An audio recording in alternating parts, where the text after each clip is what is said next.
Welcome to Burlap Teachers. Enjoy the video. In this video, I will explain how to check BMW X5 transmission fluid. First, gather your tools, including a jack stands, and a fluid pump.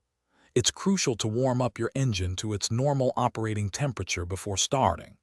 Then, safely lift your BMW X5 using a jack and secure it with jack stands on a level surface.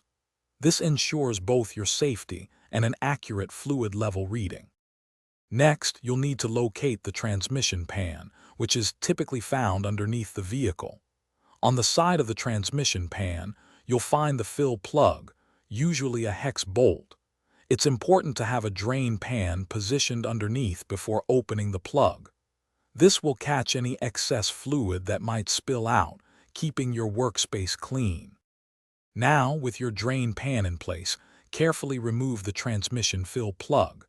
Observe what happens next.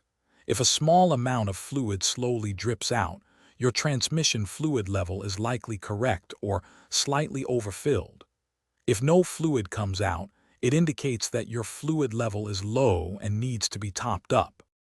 If your fluid level was low, use a fluid pump to add the correct type of transmission fluid. Continue adding fluid until you see a slow, steady drip from the fill hole. Once this occurs, reinstall the fill plug securely. Finally, carefully lower your BMW X5 and take it for a short test drive to ensure everything is functioning properly. Thanks for watching. Consider subscribing if this video helped you.